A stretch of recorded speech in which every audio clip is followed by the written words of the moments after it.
Chapter 14. Now it came to pass upon a day that Jonathan the son of Saul said unto the young man that bare his armor, Come, and let us go over to the Philistines' garrison that is on the other side. But he told not his father. And Saul tarried in the uttermost part of Gibeah under a pomegranate tree which is in Migron. And the people that were with him were about 600 men. And Ahiah the son of Ahitub, Ichabod's brother, the son of Phinehas, the son of Eli, the Lord's priest in Shiloh, wearing an ephod. And the people knew not that Jonathan was gone. And between the passages by which Jonathan sought to go over unto the Philistines' garrison, there was a sharp rock on the one side, and a sharp rock on the other side. And the name of the one was Bozez, and the name of the other Seni. The forefront of the one was situate northward over against Michmash, and the other southward over against Gibeah. And Jonathan said to the young man that bare his armor, Come and let us go over unto the garrison of these uncircumcised. It may be that the Lord will work for us, for there is no restraint to the Lord to save by many or by few. And his armor-bearer said unto him, Do all that is in thine heart. Turn thee, behold, I am with thee according to thy heart. Then said Jonathan, Behold, we will pass over unto these men, and we will discover ourselves unto them. If they say thus unto us, Tarry until we come to you, then we will stand still in our place, and will not go up unto them. But if they say thus, Come up unto us, then we will go up, for the Lord hath delivered them into our hand, and this shall be a sign unto us.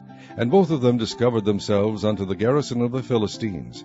And the Philistines said, Behold, the Hebrews come forth out of the holes where they had hid themselves. And the men of the garrison answered Jonathan and his armor-bearer, and said, Come up to us, and we will shew you a thing. And Jonathan said unto his armor-bearer, Come up after me, for the Lord hath delivered them into the hand of Israel. And Jonathan climbed up upon his hands and upon his feet, and his armor-bearer after him, and they fell before Jonathan, and his armor-bearer slew after him. And that first slaughter, which Jonathan and his armor-bearer made, was about 20 men, within as it were an half acre of land, which a yoke of oxen might plow. And there was trembling in the host, in the field, and among all the people.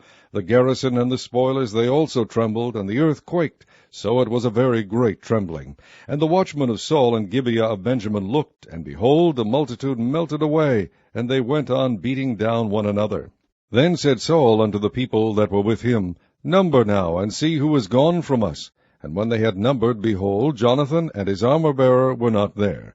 And Saul said unto Ahiah, Bring hither the ark of God, for the ark of God was at that time with the children of Israel. And it came to pass, while Saul talked unto the priest, that the noise that was in the host of the Philistines went on and increased. And Saul said unto the priest, Withdraw thine hand. And Saul and all the people that were with him assembled themselves, and they came to the battle. And behold, every man's sword was against his fellow, and there was a very great discomfiture. Moreover, the Hebrews that were with the Philistines before that time, which went up with them into the camp from the country round about, even they also turned to be with the Israelites that were with Saul and Jonathan. Likewise all the men of Israel which had hid themselves in Mount Ephraim, when they heard that the Philistines fled, even they also followed hard after them in the battle. So the Lord saved Israel that day, and the battle passed over unto Beth-aven. And the men of Israel were distressed that day, for Saul had adjured the people, saying, Cursed be the man that eateth any food until evening, that I may be avenged on mine enemies. So none of the people tasted any food. And all they of the land came to a wood, and there was honey upon the ground. And when the people were come into the wood, behold, the honey dropped. But no man put his hand to his mouth, for the people feared the oath. But Jonathan heard not when his father charged the people with the oath. Wherefore he put forth the end of the rod that was in his hand, and dipped it in the honeycomb, and put his hand to his mouth, and his eyes were enlightened. Then answered one of the people, and said, Thy father straitly charged the people with an oath, saying, Cursed be the man that eateth any food this day. And the people were faint. Then said Jonathan, My father hath troubled the land. See, I pray you how mine eyes have been enlightened, because I tasted a little of this honey. How much more, if haply the people had eaten freely today of the spoil of their enemies which they found? For had there not been now a much greater slaughter among the Philistines? And they smote the Philistines that day from Michmash to Aijalon, and the people were very faint. And the people flew upon the spoil, and took sheep and oxen and calves, and slew them on the ground, and the people did eat them with the blood. Then they told Saul, saying, Behold, the people sin against the Lord, in that they eat with the blood. And he said, Ye have transgressed. Roll a great stone unto me this day. And Saul said, Disperse yourselves among the people, and say unto them, Bring me hither every man his ox, and every man his sheep, and slay them here, and eat, and sin not against the Lord in eating with the blood. And all the people brought every man his ox with him that night, and slew them there. And Saul built an altar unto the Lord. The same was the first altar that he built unto the Lord. And Saul said, Let us go down after the Philistines by night, and spoil them until the morning light, and let us not leave a man of them. And they said, Do whatsoever seemeth good unto thee. Then said the priest, Let us draw near hither unto God. And Saul asked counsel of God, Shall I go down after the Philistines? Wilt thou deliver them into the hand of Israel? But he answered him not that day.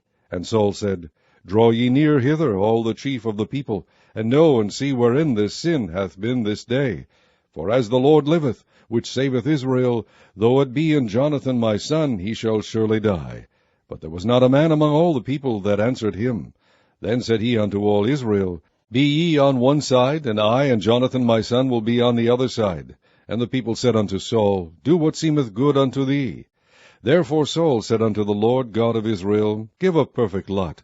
And Saul and Jonathan were taken, but the people escaped. And Saul said, Cast lots between me and Jonathan my son. And Jonathan was taken. Then Saul said to Jonathan, Tell me what thou hast done.